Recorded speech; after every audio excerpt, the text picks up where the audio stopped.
The Bob Murphy Show, episode 358. Hey everybody, welcome back to another crossover episode of The Bob Murphy Show. I am talking with Adam Heyman once again, this time about, well, there's two things. First is, are we living in a simulation? And what led to that discussion was Adam's griping about people assigning probabilities to various outcomes when they don't really have grounds for such precision. Right? So those are the two things. I actually reversed the order, but so be it. And another little tidbit is, because of travel schedules, my video guy can't turn this particular thing around to be able to launch at the same time as Adam's. And so we're just going to go, if you're watching the video version of this on YouTube, it's going to seem like it's an Adam Heyman episode. And, you know, it kind of makes us wonder, what if this whole time there has not really been a Bob Murphy show? It's all just been a simulation within Adam's podcast. How could we know? Such are the things we discuss in this conversation. Hope you like it. Heyman Nature, a journey in search of a peaceful and prosperous society with human nature as a guide. Led by your host, Adam Heyman. Hello, Bob Murphy. Hello, Adam Heyman. So, no Twitter beefs this week? I don't know. Yeah, I don't think so. I think maybe we should talk about something else. Well, that's great, because I got my own bugaboos. If we can for once not talk about your issues, we could talk about my issues, please. I think so. Yeah, that's part of this relationship. Go ahead. By the way, I should say to people, I was scrolling. I'm not even making this up. And I saw Adam, like, you know, it was clearly like someone posted a quick Twitter video. And it was you, you know, and with that backdrop with the free Ross and everything. So it was clearly you podcasting. And I just assumed it was going to be you and me. And it was some other guy. And I actually, for a millisecond, actually felt a pang of jealousy. It was really weird. I'm just being honest with you. It was kind of freaked me out, but I just wanted to disclose that. When my co-host of the Natural Order podcast, Brian O'Leary, heard you refer to him as my ex-boyfriend, he felt the same way. All right. Well, I imagine the listeners probably want us to actually talk about something, so maybe we should do that. All right, let's do that. And hopefully it'll be important and relevant. I wrote an article a little while back, we'll link to it, called Odds, Probability, and Nonsense. Because I think we humans fling around the term and the concept probability way too loosely, and it bugs me. And I think we'd be smarter if we didn't do that. Okay. So I'm a professional gambler type. So when I think about probability, it's a pretty precise term. Like when I throw a die on a craps table and it hits the back wall, that little alligator surface, and bounces randomly, I know that it's going to come up one particular number 1 out of 6 times. And similar with assume a properly randomized shuffled deck of cards, the ace of spades is going to be on the top, 1 out of 52 times. So that's what I think about probability and odds. It's like it's a known quantity. Even if there's, randomness and variance in any particular application, it's a closed system. It's a known thing. And most people use the term much more sloppily. Mm-hmm. I like that adverb. Sloppily? Yeah. You should see my office. So the first time I encountered this problem, I don't know, junior high or something, when somebody talked to me about some teacher was talking about Drake's equation. You're familiar with that? Yes. So he's some guy that was trying to find alien sentient life, signals with a radio telescope or something. And he was going to some conference and he wanted to talk about, some estimation about how many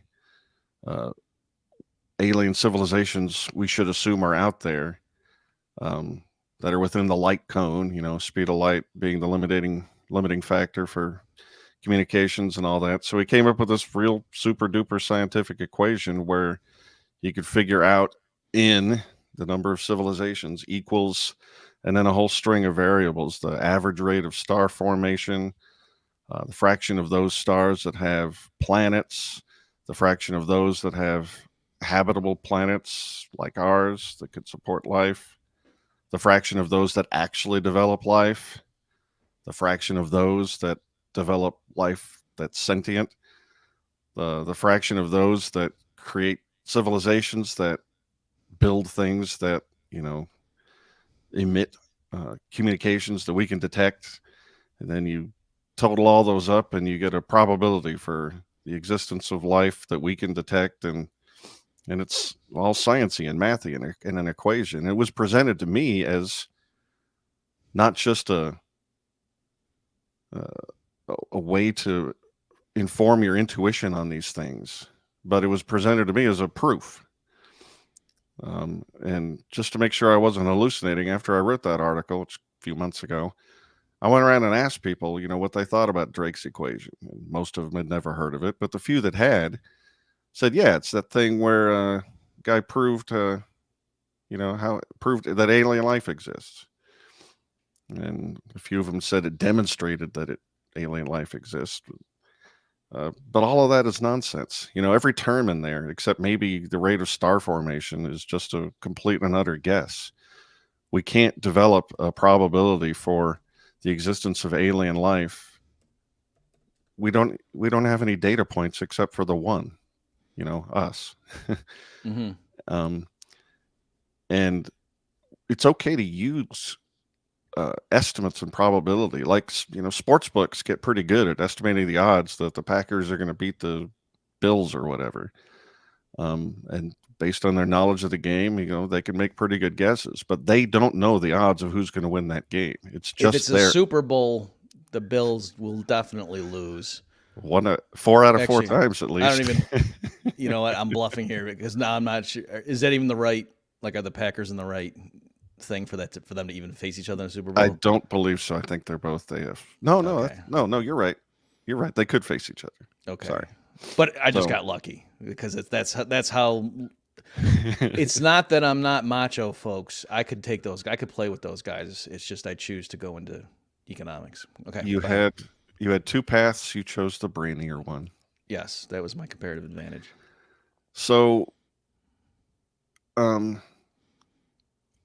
yeah. So my big complaint is that we throw around the word probability when we really mean best guess, and educated guess. And sometimes those guesses can be good, but sloppy language leads to sloppy thinking. And if somebody thinks that they've been told a probability, they're going to think, I think, maybe not consciously, but they're going to think of a closed system, just like throwing a die. When that's not what you're talking about. You're just talking about somebody's best guess based on massively incomplete information. Like let's say you've got stock market data, all the possible results. And so you analyze the probability that X, Y, or Z can occur. Well, that's not a closed system. You've only got the transactions that occurred.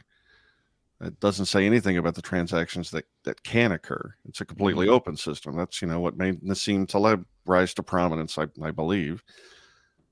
Because these financial analysts were using these models and assuming that they had all the information that was relevant, like it was a closed system and my probability models are accurate, and they're just not. So I don't know where you want to go from that, but it's a thing I've been thinking about. I hate how weak and sloppy we are epistemologically, assuming knowledge that we don't have, and probability is one of the worst offenders in my view. Yeah, so I agree, definitely. And I've been jotting notes here. So again, folks, this is exactly what these crossovers are designed for, that I think there's a lot of fodder here to just unpack some of this stuff.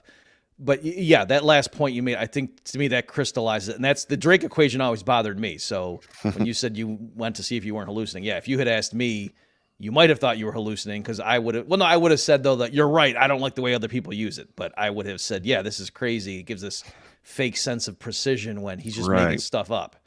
It's like, I'm trying to think of an analogy and I can't really, like, if we wanted to say, hey, let's estimate, Adam, within 5% probability or confidence interval, how many future Nobel Prize laureates will be directly attributable to listening to our crossover episodes. And I could write out a thing, well, first of all, what's the probability that a man and a woman are going to get together, and then what's the probability that, they're going to have this playing, and then what's the probability that the kid's going to like it, and you can do that and put in some ballpark estimates for each of those numbers and multiply them all together. And then, do other things like, well, but there's other possible people and blah, blah, blah. You could do all that in the binomial theorem, but that would just be goofy. You know what I mean? Like it would give a false sense of rigor and precision when it doesn't exist in that setting. So that was always my problem with the so-called Drake equation. Wild ass guesses calculated to 4 decimal points. Mm-hmm. I mean, these terms, he says that, 0.2 to 0.5, 1/5 to 1/2 of all stars formed will have planets. Okay, well, says who? Well, I mean, in fairness, so now that I agreed with you, let me push back a little bit. So Sure. I think on some of them, they're not just literally making stuff up the way, like if you and I said, what's the probability of unborn children who will grow up in a world and find our podcast and like it? Like there's no way we can do it. You know what I mean? I mean, we know it's above, well, no, I was going to say we know it's above 0. Actually, we don't. We know it's below 100. That's really all we know. So maybe Taleb's negative probabilities come into play here. Right. But it's, but something like the star formation and the planets and which ones like are the parameters conducive to, or could they support carbon-based life or so? I mean, I'm okay with that. Yeah, in Drake's equation, he's on more solid ground in the earlier terms, and then it just gets goofier and goofier as you go along, to the point where the likely time horizon for a civilization that will exist and continue to emit radio waves somewhere between 1,000 and 1,000,000 or 100 million years. Mm-hmm. Well, at least we know that stars and planets exist. Alien species, not so much. The time interval that they continue broadcasting. Come on, man. This is not. But to the average C student, they see a nice equation presented to you by a guy with a PhD after his name, and they think this is rigor. As you said, this is precision. This is an equation. This is math, for crying out loud. Of course, they know the probability of sentient life out there in the universe. Yeah. And the thing that I do like about it, like why this interests me, besides just the quibble and thinking, that's just another example to throw into the pile of people who use false precision. And this is, of course, in economics all over the place, for sure. Especially, I can't remember. I was doing congressional testimony, and it was Brad Sherman, I think, the guy out of California. And he asked me, I was testifying about oil prices or something, and I forget the exact thing, but he asked me something like, okay, well, if my Republican colleagues allowed for drilling or something, what would that do to the price at the pump or something like that? And it wasn't that, but it was something analogous to that. And I just, with the deadpan, gave him an answer to like 3 decimal places just to say how stupid this is. And he was like, that's a pretty specific answer. Okay. Like, you know what I mean? And then later I was looking at this like, I can't believe I did that. Like, nobody pushed back? No. Did you at least look down to consult a chart? No. A pretend chart, No. Folks, I'll try to find that, because that was, at the time, I thought it was so obvious I was kidding that, but then later when I looked at it, I was like, no, I bet most people thought I was serious. And you should have. I didn't have to like swear, I didn't have to put my hand in a Bible or something, but I was wondering, like, did I just do something, improper? At no committee, man.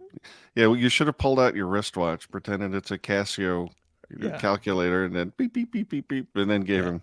Yeah.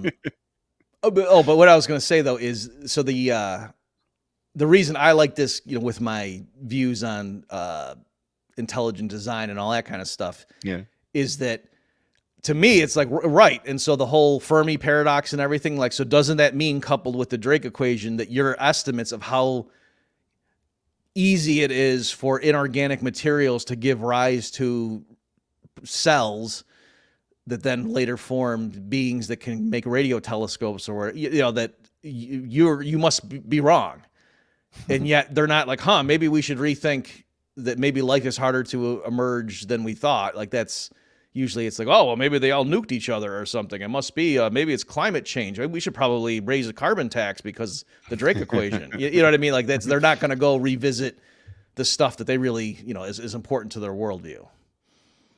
Yeah, but I'm sure we're not talking about all of them. But no, we are. Let's estimate. Okay, how many of them are dishonest? Say 1/3 to 2/3. Okay, and then that sounds precise. Then how many of them have considered the Drake equation? At least 60%. Okay, I put that in there. You get yeah, but such a bizarre lack of humility. We literally don't know how life started here, but we're going to just make up numbers for how teeming full of life the galaxy is. We can't do that, man. We don't know. At some point, you just have to resign yourself to the fact that we don't know yet. You have to be okay with that. Yeah. So let me push back on two things. I mean, not push back, but just raise issues. So one thing is going along with what I was saying there about the way I could use it to try to say, okay, so right, there does seem to be this prima facie problem here, right? We should be getting information presumably from all these aliens, or I guess you could, I've seen people say, oh no, they have like their version of the Prime Directive, and they don't want to communicate with us, or we're just so uncivilized that they're just like, let's not let them come to the party, So, okay, maybe. So there's an analog in economics, just to give a specific example. There's this thing called the Modigliani-Miller theorem, and the conclusion that pops out of it is that a company's I'm just reading the AI overview here. A company's value is not affected by its capital structure or the amount of debt it has. And so the idea is, in plain English, that theorem that came from these big gun economists says that it doesn't matter whether a firm issues more debt or equity, to raise money to go build a factory or something. And so like if you're a potential buyer looking at a company to acquire, or if you're the management running a company and say, hey, we need to get some more money to go build a factory or whatever, it's completely irrelevant to you whether you issue more bonds or raise more equity to finance the project. And so a lot of people hear that and they say, that doesn't seem like it can be right. And I have seen economists defend the theorem and that whole approach by saying, oh, right, it's not that we actually think the result is true, but it's a useful exercise because the Modigliani-Miller theorem, makes some assumptions about perfectly efficient capital markets, blah, blah, blah, makes all these assumptions in order for that result to pop out as it's a theorem. And so if you think that the conclusion is actually empirically false, then okay, so now go look at the assumptions and try to figure out which of these do we think is not correct, because obviously one of these assumptions or more than one must be false. Otherwise the conclusion would be true because it's a theorem. And so, they're just saying it's a useful exercise. It helps you organize your thinking and then isolate what is it that's driving this result in the real world. If we do agree that yes, surely a company's debt structure, matters. And so couldn't the defender of this say, oh yeah, we know there's a bunch of but given that the Drake equation, given our rough guesses to plug in numbers for those values, pops out that the universe should be teeming with intelligent life, and presumably we would see evidence of it, just telling us something must be wrong, and it's just helping us organize our thoughts and see where should we look to figure out where do we think our miscalculations entering. Boy, that is hilarious. In 1992, at Arizona State University, I got myself a business degree, bachelor's in finance.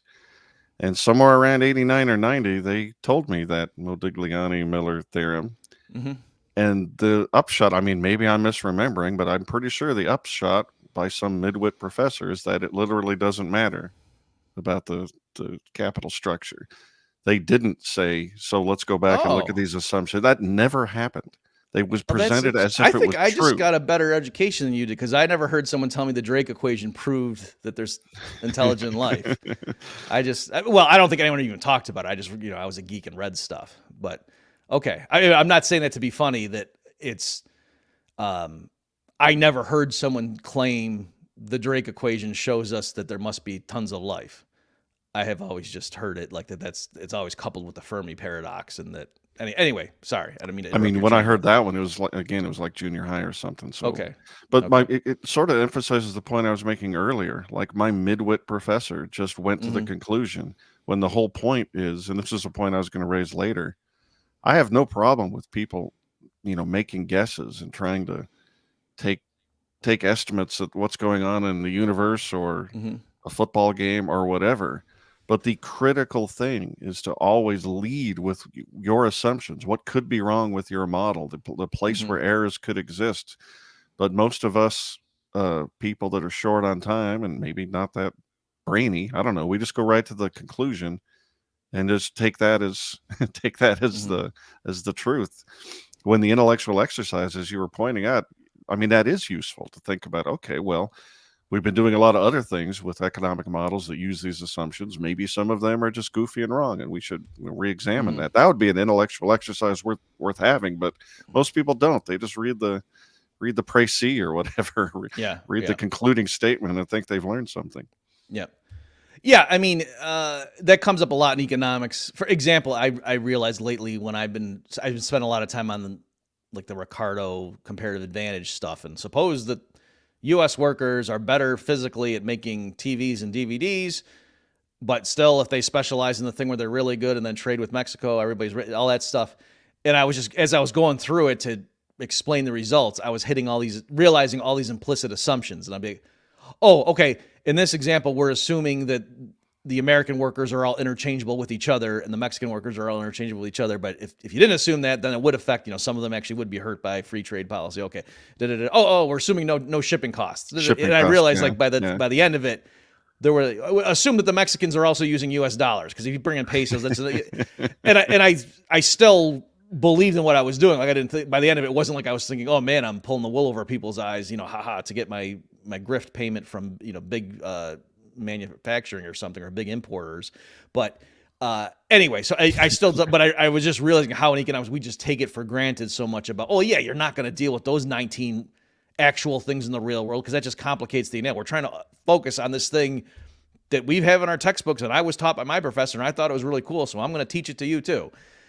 So it was that kind of deal. So that does happen a lot, and I have definitely seen how, like a different example, in standard economics, even though you have utility functions, if you go into the history of where those things came from, actually, it doesn't assume that there's such a thing as cardinal utils, right? It's based, you can build those things up if you just assume people have ordinal preference rankings among every possible basket of goods, and then under certain assumptions about continuity and blah, blah, blah, oh, there exists a cardinal utility function that represents those ordinal preferences. But everyone knows, of course, that since you could just do a linear transformation of it and it would still represent it just as well, that no significance should be attached to a util per se.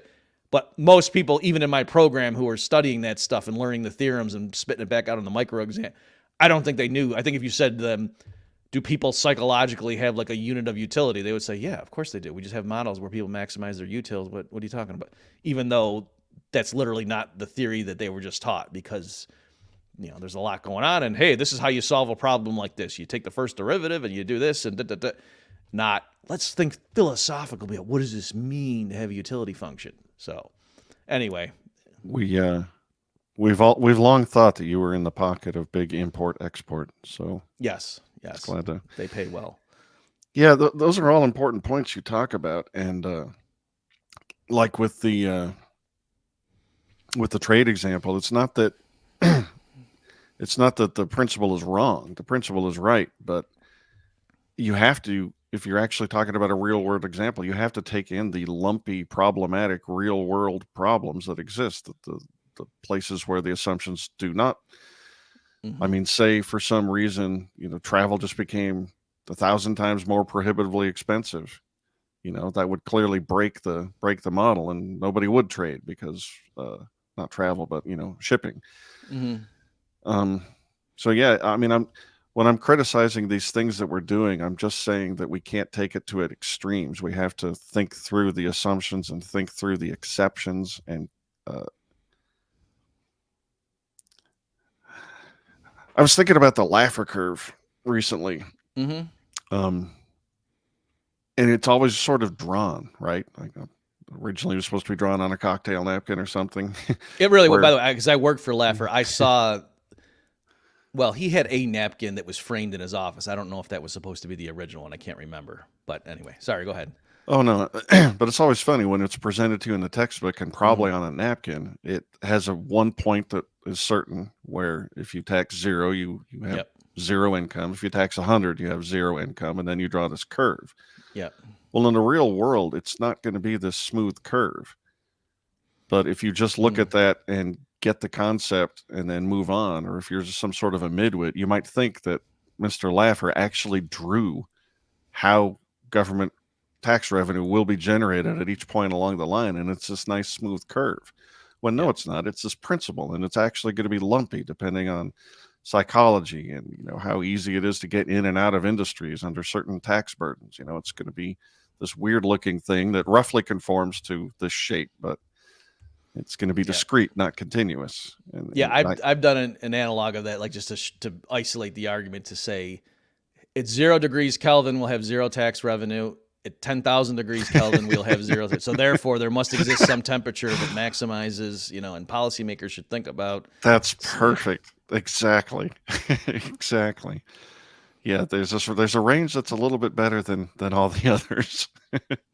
By the way, let me just mention, I'm not saying you were suggesting otherwise. Laffer himself is aware of this stuff. You're right. Of course. He was literally at a thing.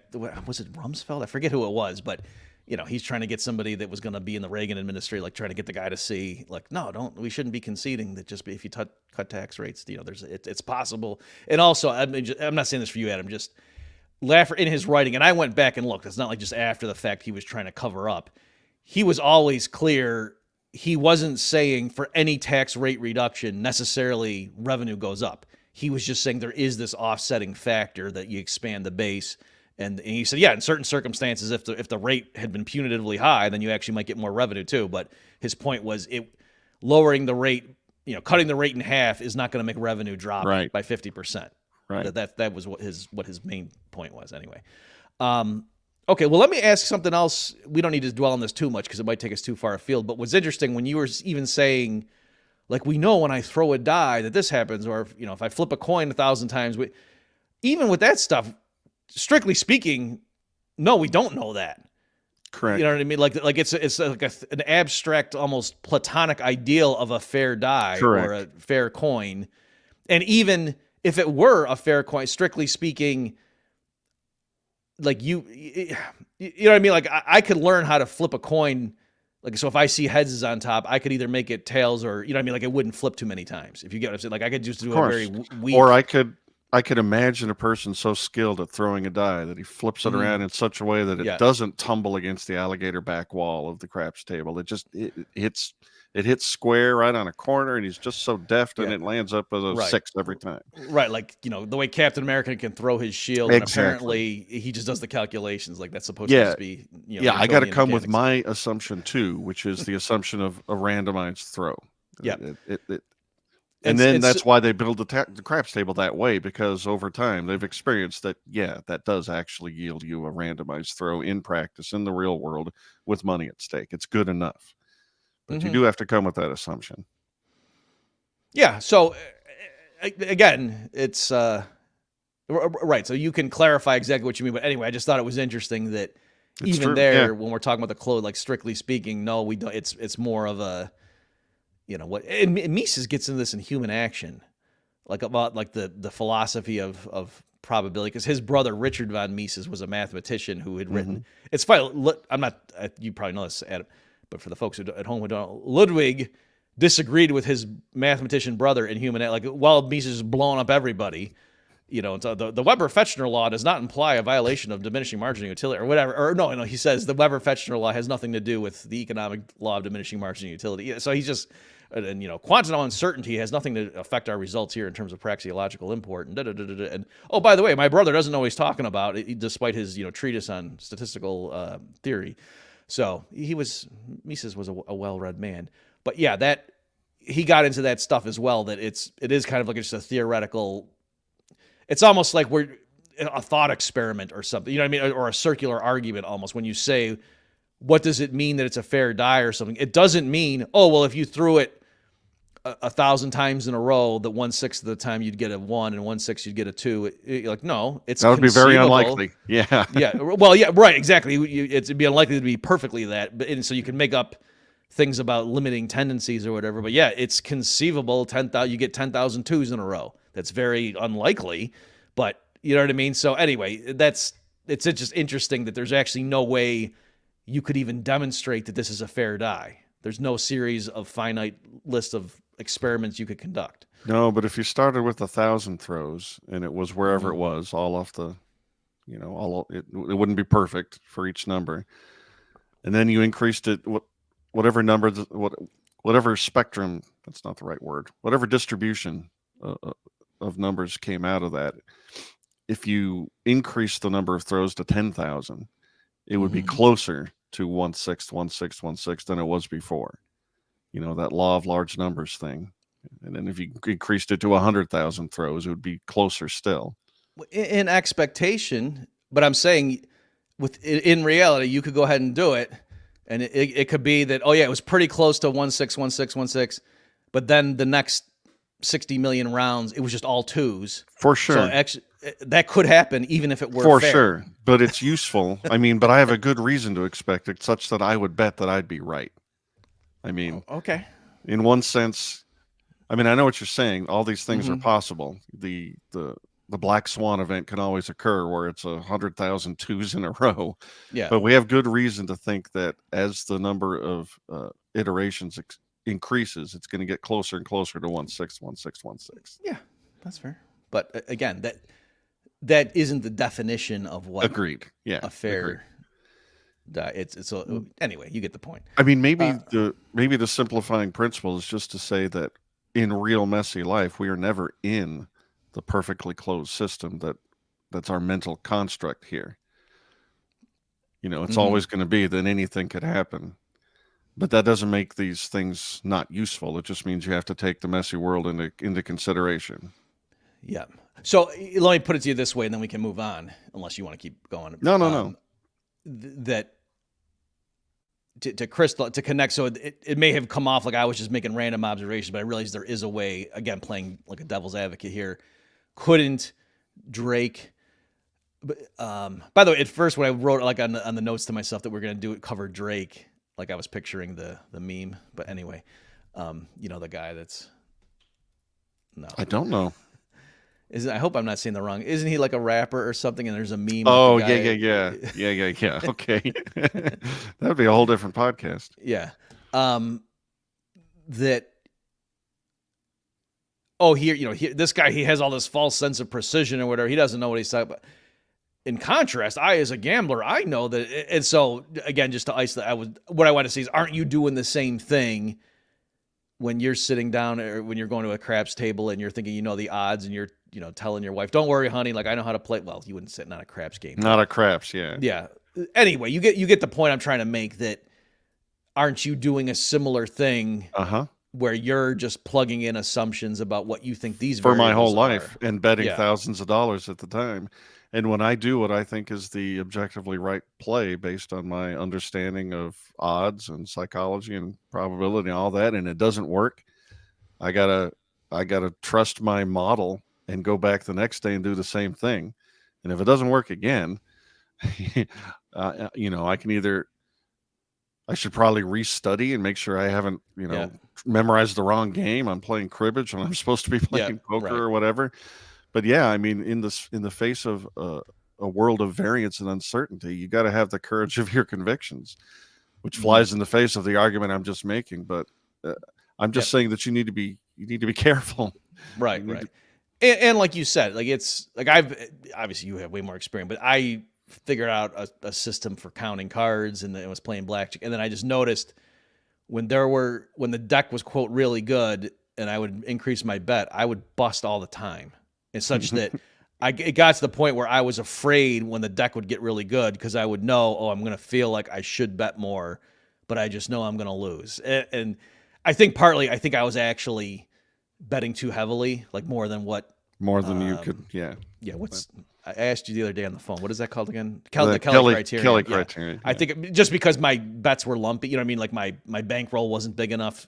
And so it was like the minimum was such and such. And then I would only ever be betting possibly double the minimum. That's and so it? if the deck was really good, I'm just saying, given when I was a kid going to the casino, All right. you get what I'm saying? Like, in other words, it would have been better if I had found a table where the minimum bet was way lower, but that didn't exist. And so I had to be betting I more. see. Okay. And so then by the time, like if the deck's really good, I wanted to be able to range my bet, but there I was betting, 30% of my bankroll on that one hand or something. And then, okay, so there's all that stuff. Good. Let me, another element, I could have brought this in earlier, is your critique of Drake's equation reminds me of Rothbard's critique of the so-called equation of exchange that's written. It used to be that MV equals P times T. Now it's been morphed into MV equals P times Q. And the idea is that, the money stock times the velocity of circulation equals the price level times the quantity of real output. And when you define those terms as to what they're supposed to mean, yep, it's an accounting identity. It's not a theory. It has to be true. But Rothbard didn't like that because he went in there and he was like, what's the average price level? Mm-hmm. And what's the total quantity of real output? And so when you go in and try to define what those things are, at least one or two of the elements, you basically just mean, it's like that equals the other two things divided by the other thing. You know what I mean? Like you're kind of just arguing in a big circle. It's not like you can go measure and estimate what's the surface temperature of the sun and come up with something. That's not what the average price level is.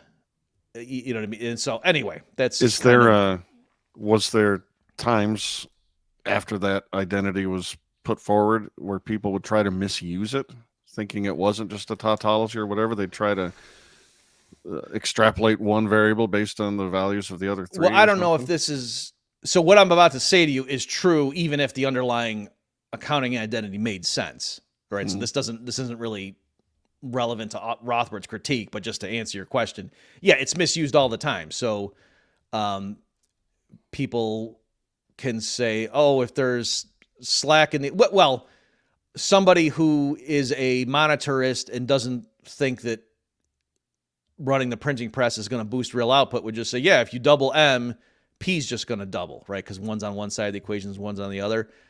But that doesn't need to happen, right? A Keynesian or an MMTer could say, no, in times of spare capacity and high unemployment, idle resources, if you double M, then maybe Q goes up by 90% and prices just go up a little bit. Like that's also consistent with the equation, right? So there I'm actually using it as a way that a Keynesian could say hard money types misuse it.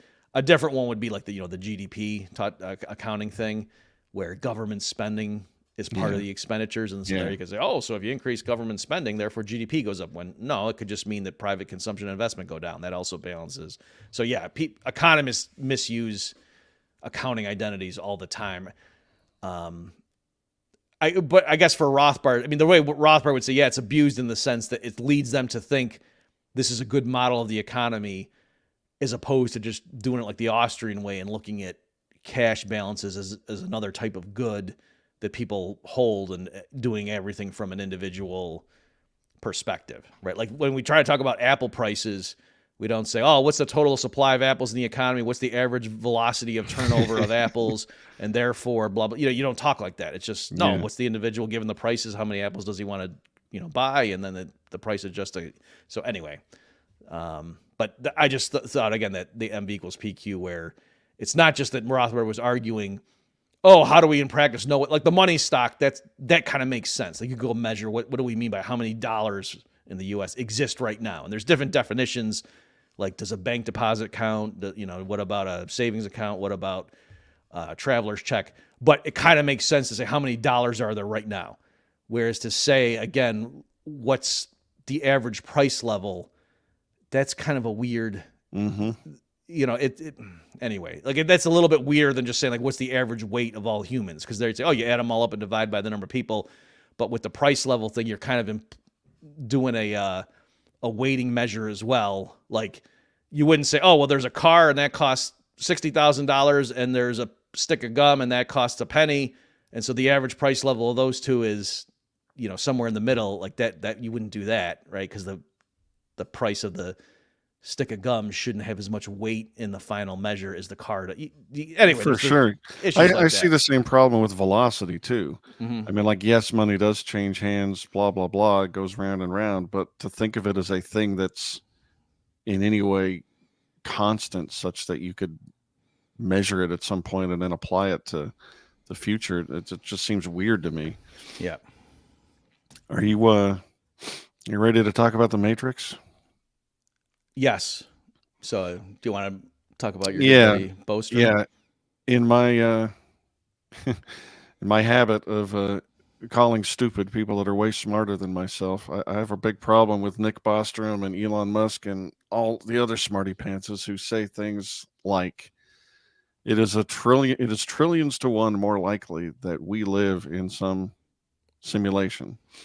Not the Matrix exactly, but some type of simulation. I think that's really dumb, even dumber than the Drake equation.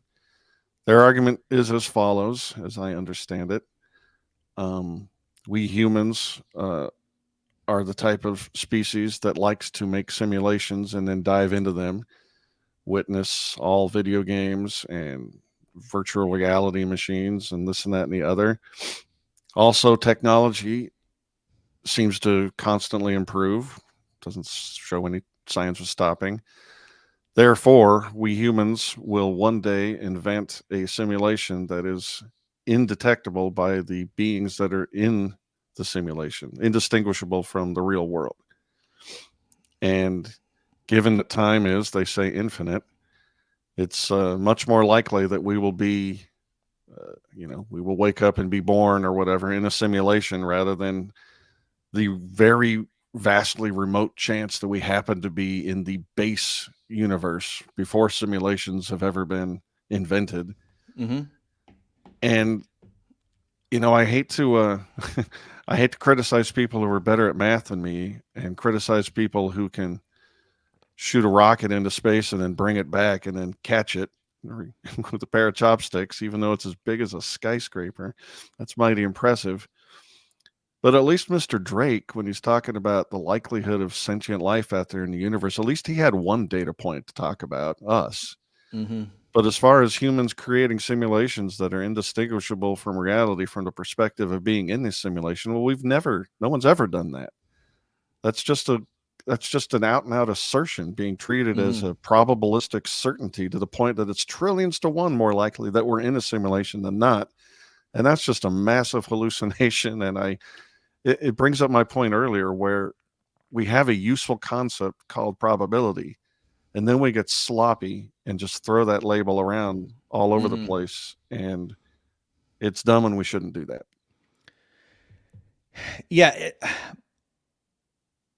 I also, something doesn't sit right with me. And I think for most people too, that when they see an argument like that, I guess I'm glad that he makes it because it is useful. It's sort of like how I feel with Steve Landsberg's stuff. A lot of Steve Landsberg's arguments to me almost sounds like he's trolling and just pretending like this is what, an economist on a reductio ad absurdum would end up arguing. Like he ends up in one place, he argues that the government should subsidize people to have sex in order to reduce STDs or something like that. And he's like, what? And I think I have the argument correct. So anyway, but I'm glad he does that, even when I think he's nuts, because it is useful for the reason I said before, that you can just go through, because he's very clear, and to say, these are my assumptions, and then this is the argument that pops out. And like he did a recent one on abortion. I'm going to have him on my show to flesh it out once his schedule allows, where he ended up saying, no, it shouldn't be using standard policy analysis. It shouldn't be prohibited, but maybe we should tax it and then subsidize people to have babies and things like that. You know what I mean? Like this weird stuff like that, like even like not taking a stand on whether it's murder or not kind of deal. Right. And so anyway, and I was getting riled up reading it. I also was pounding cups of coffee because I was in a different time zone. I was all screwed up. But I told him over email, I said something like, your analysis was infuriating me or whatever, but it was extra annoying because I couldn't figure out what mistake you had made in your logic. You know what I mean? So I was actually like, whereas if I had known, here's where he screwed up, then I would have been relieved. But it was like, no, I cannot abide this outcome, but I can't figure out, where the fallacy crept in.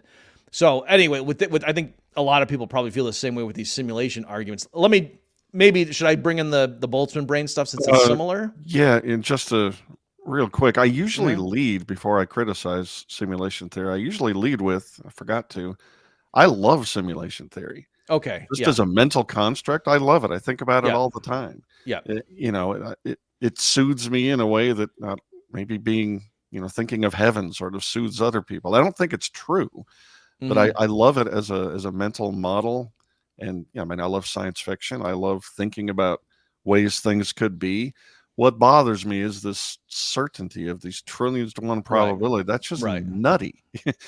And it may be true, for all I know, I'll wake up and it'll be that Rick and Morty episode where you were Mort and you beat cancer and you went back to the mattress store. I don't know what you're talking about.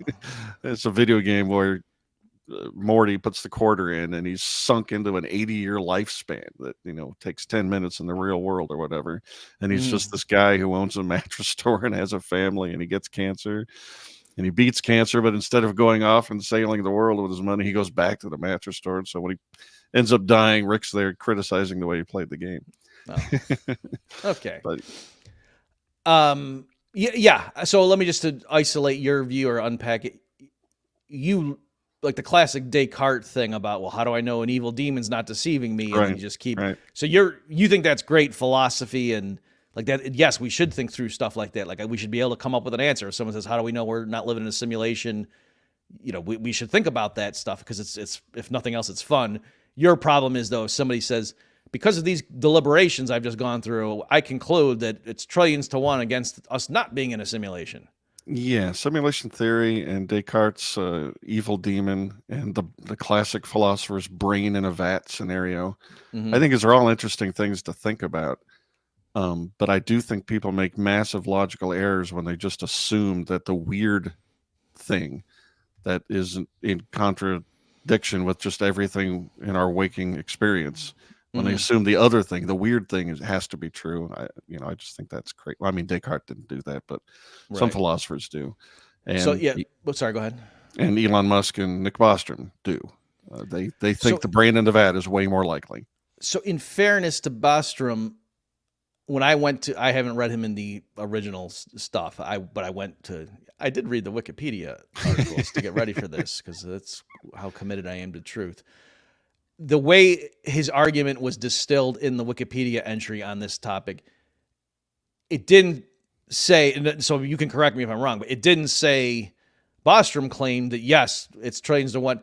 Rather, it said something like, if we assume, it was sort of like an exclusionary argument. He was saying, like, either it's got to be that intelligent species, for some reason, don't like making simulations, or...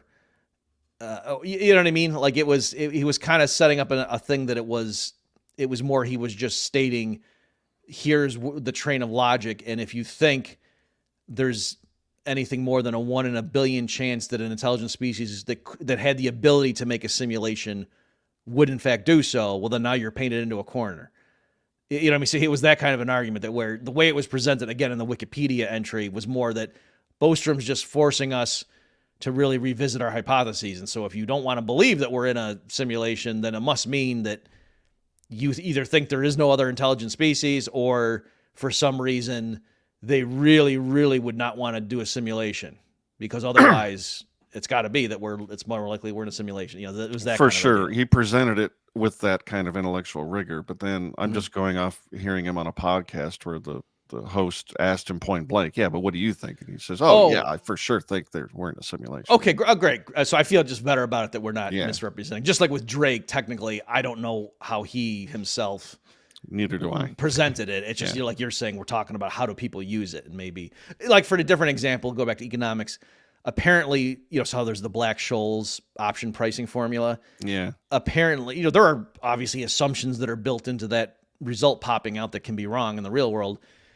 And apparently Fisher Black himself was surprised at how much Wall Street just ran off with that formula. And he was like, don't they understand all the, simplifying assumptions we made? And that was just kind of a first approximation to take a stab at how the heck would you price something like this? We didn't intend it to be a user's guide. I'm telling you, maybe my professors were all just goofballs, but the capital asset pricing model was just presented as, this is the way it is. Go forth and use this tool. And I'm like, really? Okay, so maybe can I just do the Boltzmann brain thing fast, and then we can deal, because it's kind of analogous. Yeah. So this is one that intrigued me. I was watching what the heck was it? Who is the guy? He's the Christian apologist who debates a lot. Do you know what I'm talking about, Adam? Mm-mm. It'll come to me. Anyway, this Christian apologist guy who's very well spoken, and he just knows a lot of secular stuff. But he goes around debating like Sam Harris and whatever, and he's into Molinism too. So anyway, the people in the audience probably are screaming at me like, Bob, how's this guy's name escaping you? And so anyway, he was debating some guy on theory like cosmology, like the origin of the universe and that stuff. And this guy was, I think, a physicist, and so it was just interesting that this guy I'm talking about, the Christian apologist, who I think had a philosophy PhD or something. Just he knew enough to hold his own with this guy. Of course, the scientist would say the other guy was right, who was an atheist, and this guy was wrong. But he was trying to use cosmological arguments to support biblical not a 6-day creation, but just to say that that it shows us that hey, it's not that the universe has existed forever, and so really, science is catching up to the Christian Bible kind of deal. But one of the things he brought up is he said, and on this thing, if you didn't think there was a God that created everything, it's much more likely that we're a Boltzmann brain. And he was using that, and the other guy was countering, and they're just throwing around this phrase Boltzmann brain. And I was, what the heck are they talking about? So I looked it up, and it's intriguing. And so the idea, just real quickly for folks, is that according to quantum mechanics, there very unlikely things could happen, right? So there could be a possible universe somewhere that is just our solar system. Right, like that whole universe is nothing but our solar system with the same laws of physics. It's a self-contained thing, and there's nothing else.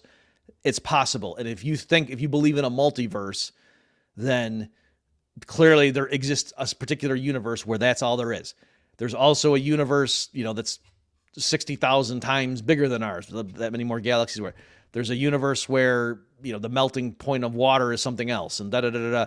And you know what? There's also a universe where there's just a human brain that exists for a fleeting, not even a millisecond, but just a fleeting, quantum foam. It comes into existence in the exact configuration. Even, you might say, well, wouldn't it die? Well, yeah, but it only exists for a very tiny fraction of time. So it's not time for it to die. It just pops into existence and then poof, goes away because of quantum fluctuations. But in that brief interval, it's just enough time for it to have a conscious thought and to be self-aware, and it has a whole memory of all of its, being born and being a little kid and its parents yelling at it, and then, the girl I had a crush on down the street, and da-da-da-da, and up to this moment, its knowledge of F equals MA and blah, blah, blah, and how big, and it's just this lone brain, it may be nervous system or something, just existing in isolation for a tiny fraction of a second. And it has all that. And so that right now, what you're experiencing is your conscious experience is just that, or it's much more likely that that's what it is, rather than there's actually this whole universe that's existed for billions of years and you arose through evolution and and you really did it. You know what I mean? It's like, because that's so much more complicated. Like, it's Occam's razor, given that you're having your subjective experience right now, it's way more likely, if you believe in the multiverse, that you're a Boltzmann brain, not that you actually are, a being who's had the history. Because you said, no, but I remember all my experiences. That's exactly what it would feel like to be a Boltzmann brain. And so anyway, most people are like, I don't know, something's got to be wrong there. But it's kind of hard to put your finger on. And what was interesting, this last thing I'll say, and I've been doing a filibustering here, Adam, that when I was watching YouTube videos on it just to see more about it, one of the arguments that the person made, like the narrator, which I don't know if this is like the philosophical response, but said something like, one response to this has been, scientists have pointed out, if you were a Boltzmann brain, then you have no reason to believe in all the arguments that Boltzmann just offered, right? Like his arguments about the multiverse and depend on us having accurate theories of reality. And so therefore it's kind of undercutting its own, like, in other words, if it were correct that you were probably a Boltzmann brain, then the way that you would establish that it's almost certainly the case that you're a Boltzmann brain would collapse. You'd have no reason to trust that chain of reasoning because it seems logical to you, if you're just a Boltzmann brain, you know, maybe what seems reasonable to you in airtight logic is crazy. And so they said, so it kind of undercuts itself, so we didn't need to worry about it. And what I thought was interesting is that's very similar to C.S. Lewis saying, if the evolutionists were correct, meaning it's just pure blind chance materialism. He didn't have a problem with the origin of the species. Well, then what reason do we have to believe in that stuff? You know what I mean? Like, just because evolution seems compelling to you, you know, it also, you could see mirages and stuff because that's just how you evolved and blah, blah, blah. So, you know, why do you trust your own logic? Anyway, I've been rambling, but there you go. Yeah, my response to things like that Boltzmann brain is that we don't understand quantum mechanics, and things that we think may be happening, you know, at that tiny level. I don't think they scale such that a brain can just pop into existence. You know, I just think that's goofy. And next on my list after Boltzmann brain here in my notes was the whole multiverse concept. I don't, you know, it's in superhero movies now. I think the populace just sort of thinks, oh yeah, physicists must just know that there's multiverses or we live in a multiverse. And I don't think there's any particularly good reason to think that's the case. I think that's a cheat. I mean, I think that's technically true. It's a cheat to try and make sense of some of the equations that we don't really understand. We could make things work with them, but we don't understand how they work. And to try and understand them, we've invented something that seems goofy as as all heck, a multiverse scenario. You're familiar with the great heroic philosopher Michael Huemer, right? Yes. Who wrote The Problem of Political Authority and a couple of books, or a book on intuitionism I like quite a bit. I haven't delved deeply into his argument, but I know he's arguing for the existence of reincarnation. And the cornerstone of his argument is that time is infinite and it runs in both dimensions, forwards and backwards. And I just don't see any reason to think that that's true. I mean, what possible evidence would we have that that's true? Is it because we create equations with time in them and we can put a minus sign next to the t? I mean, is that really...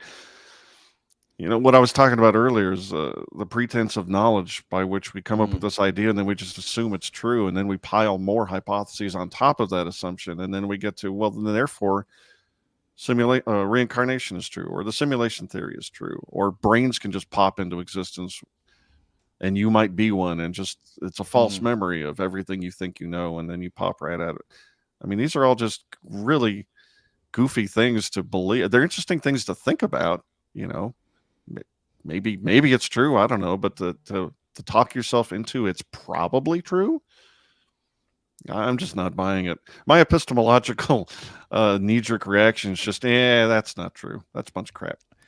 Yeah, and like I said, I think most people, they do kind of just like, especially like the Boltzmann brain thing. Like, in principle, everybody should just stop doing research and be like, oh my gosh, you know, until we figure this out. But then it's also like, well, if that is the case, okay, so that means I'm just going to pop out of existence and just keep going through, and I'm a succession of subjective experiences, or you know, you wouldn't know, right? I guess maybe that's the way you can handle it, is just say, practically speaking, all right, if that's the case, then it's not that I need to change the course of my life because this is just a fleeting thing, and it seems right now like I have my life before me, and how do I want to proceed? But actually, that's an illusion, and you know that's what it would feel like if you just pop into existence. There's a certain segment of the population who would just say, "Well, I guess I just might as well just quit my job and binge watch Breaking Bad for the rest of the month."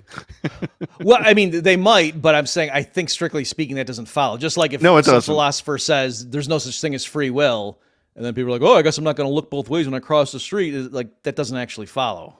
No, but psychology being what it is, right? You know, again, it doesn't follow, but on the margin, people will decide that because exactly. Let's see what I had jotted some. What one thing I wanted to say is this is interesting because this whole discussion intersects with the stuff I've been doing where I've been talking to a lot of different experts. I think you as well. Notice how I'm excluding you from expert on AI, like these large language models and stuff. And a lot of people, I think you included, are saying, no, these things are not intelligent. Like, I think maybe you're open philosophically the idea that maybe one day they could be, but haven't seen anything in practice that would lead me to believe this thing is intelligent, at least if something approaching, human level, because they can't even, play 20 questions, that sort of deal. But what was interesting to me is there's one school of thought, at least, that is going to say, no matter what we do, hey, it's just a bunch of electrons moving around ultimately. And so, no, that thing isn't thinking. Maybe it's giving the appearance of, but I have no reason to believe that there's a subjective experience going on inside that thing. And so I want to take that and say, if you understand that perspective, even if we do build a simulation and we have in the computer like, and then, gases coalesce into stars, and then in some of the cases there's planets orbiting at the right distance so that life can emerge according to how we think it did, and then there can be intelligent beings eventually that are walking around and pontificating, and look at all this literature that they're writing, and they're making their own movies and and I wonder if they know that actually they're in our simulation in our laptop, and they probably think that that's their real objective.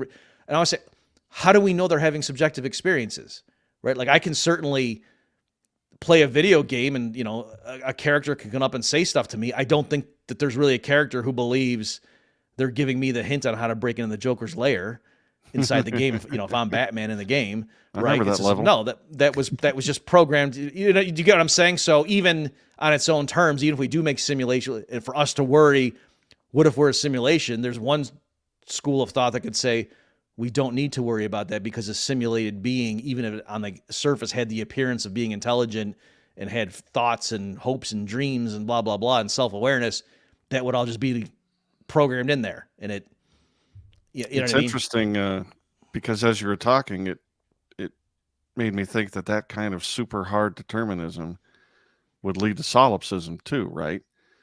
Because, okay, I guess you're aware of your own thoughts and existence, but you can't tell that the AI is thinking no matter how much it looks like it is. Well, doesn't that apply to your mom and your wife? Yes, except... So right. And so I think the move, though, is that the person could say, right. And so that, like, again, just for a specific example, I'm a Christian. And so I think there is something beyond this objective material world and people have souls, and I don't fully understand it, but I think that must have something to do with my subjective experience. And it has something to do with free will. And, we've talked about my stab at that maybe there really is the physical world. It's like we're watching a movie. And if the creators of the movie made it such that wherever you put your eye, that's where the red dot goes, it would feel like you were influencing some portion of the film. Likewise, it sure seems like I can control my hands, but I can't control that truck coming at me. And so maybe it's like, no, you really can't control your hands in one sense, but if the whole thing was designed with you in mind, watching this movie, as it were, okay. So I'm just saying, given that, I don't think God would have designed the whole universe just for me, and that I'm the only one that's actually having these subjective experiences, and the rest of you are is fake as a rock. So I do think, well, if it works for me, presumably these other people who on the surface look like me and behave like me, I'm assuming you probably have an internal monologue as well, or you get what I'm saying. Sure. But I have some basis because my theory of where I come from allows for that. Whereas, if you're, anyway, I guess if you're Daniel Dennett too, you could say, my theory of how consciousness emerged for me would apply to everybody else too. And so that, but he would presumably give it to computers as well, because in his worldview, that's possible. It's just a level of computational ability gives rise to consciousness or something. But I'm just saying, for those denying that, I could see them nipping all this in the bud and just saying, no, why would I think, or even a disembodied brain in a Boltzmann multiverse thing? No, it wouldn't necessarily have a soul. If God wanted to give it a soul, then I guess it would. But in that case, it really is existing, and that kind of stuff. Yeah, for sure. We should link to that argument that you made about the red dot, because it's a slick one. Thank you. Just in case people haven't heard my view on AIs, I can't say that artificial general intelligence can exist. I don't know if it can or not, but I think that these LLMs are a dead end. I think they're in the wrong direction. They're not thinking. I don't see how they ever could.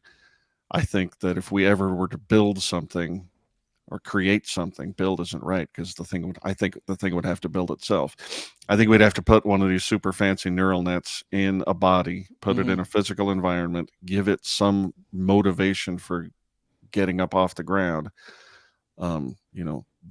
Something similar to our sense of hunger, thirst, lust, anger, something to drive it to want to accomplish goals, and then see if it can bootstrap itself into something that actually can play 20 questions. Because the LLMs are just a parlor trick. They're not thinking. They're very cool. They're very useful. They can spit back useful versions of human language, but since they can't think of an object and play 20 questions, they're not thinking. So you're saying if we programmed it with the desire to like get a girlfriend, and it knew, no, if I can play 20 questions in a very clever, charming way, maybe then it could work. I think that's the only way you can get a girlfriend. All right. Well, I can't think of a better place to end this episode. That sounds pretty good. All right, ladies and gentlemen, either go check out heymannature.substack.com or YouTube /@heymannature or BobMurphyShow.com. Is that? Yep.